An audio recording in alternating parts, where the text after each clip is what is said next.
Cookery ഷോയിലേക്ക് സ്വാഗതം. ഇന്ന് നമ്മൾ വളരെ വ്യത്യസ്തമായ ഒരു ബേബി പൊട്ടാറ്റോ ഫ്രൈ ആണ് ചെയ്യാൻ പോകുന്നത്. അതിന് വേണ്ട ഇൻഗ്രീഡിയൻസ് എന്തൊക്കെയാണെന്ന് നോക്കാം. ഇവിടെ ഞാൻ ബേബി പൊട്ടാറ്റോസ് വേവിച്ച് വെച്ചിരിക്കുന്നു. ചാറ്റ് മസാല വളരെ കുറച്ച് ഇൻഗ്രീഡിയൻസ് മതി. മുളക് പൊടി, ഉപ്പ്, ഇത്രയും മാത്രം മതി ഇൻഗ്രീഡിയൻസ്. പിന്നെ നമ്മൾ എടുത്തിരിക്കുന്ന വെളിച്ചെണ്ണയാണ്. അപ്പം നല്ലതായിട്ട് നമ്മൾ വെളിച്ചെണ്ണ ചൂടാക്കാനായിട്ട് നമ്മൾ പാനിൽ ഒഴിച്ചിരിക്കുകയാണ്. ഇനി നമുക്ക് ഇതെങ്ങനെ ചെയ്തെന്ന് നോക്കാം. എടുത്ത് വെച്ചിരിക്കുന്ന പൊട്ടാറ്റോസ് ചെറിയ നമുക്കിത് വാങ്ങിക്കാൻ കിട്ടും. ഈ പൊട്ടാറ്റോ നമ്മൾ നല്ലതായിട്ട് ബോയിൽ ചെയ്തതാണ്. ബോയിൽ ചെയ്തതിന് ശേഷം ഇത് നമ്മൾ അതിൻ്റെ തൊലി കളഞ്ഞ് നമ്മൾ ചെറുതായിട്ട് ഒന്ന് മാഷ് ചെയ്ത് കൊടുക്കണം. അത് നമ്മൾ എല്ലാം ഒന്ന് ചെറുതായിട്ടൊന്ന് തിളച്ച് കിടക്കുന്ന എണ്ണയിലേക്ക് ഇത് ഇടുകയാണ്. നമ്മളിതെല്ലാം ഫ്രൈ ചെയ്തെടുക്കുകയാണ്.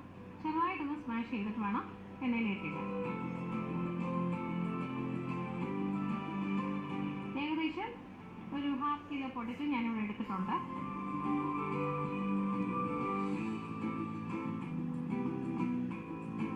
ചെറിയ ചെറിയ പൊട്ടാറ്റോസ് നമുക്ക് വാങ്ങുവാനായിട്ട് കിട്ടും.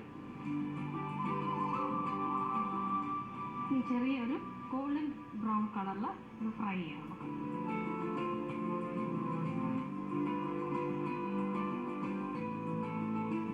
ഇപ്പം നമ്മുടെ ഈ ബേബി പൊട്ടാറ്റോസ് എല്ലാം ഏകദേശം ഒരു ചെറിയ ഗോൾഡൻ ബ്രൗൺ ആയി കഴിഞ്ഞു. ഇനി നമുക്ക് ഇതൊരു ബൗളിലേക്ക് കോരാം.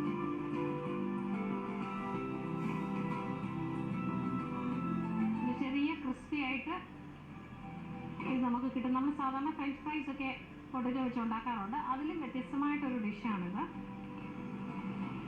ഒരല്പം ചില്ലി പൗഡർ, നമുക്ക് ചാറ്റ് മസാല നമുക്ക് എല്ലായിടും വാങ്ങിക്കാൻ കിട്ടുന്നതാണ്.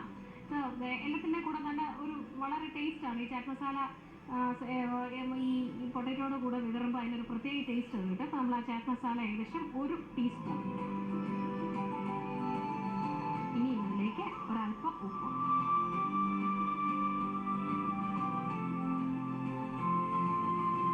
ചാറ്റ് മസാലയും ആ മുളക് പൊടിയും അതിൻ്റെ ആ ഉപ്പിൻ്റെ ടേസ്റ്റും എല്ലാം കൂടെ നമ്മുടെ ഇപ്പം നല്ലതായിട്ട് ഇത് മിക്സായി കഴിഞ്ഞു. ഇനി നമുക്ക് ഒരു സർവിംഗ് ബൗളിലേക്ക് ഇത് മാറ്റാം.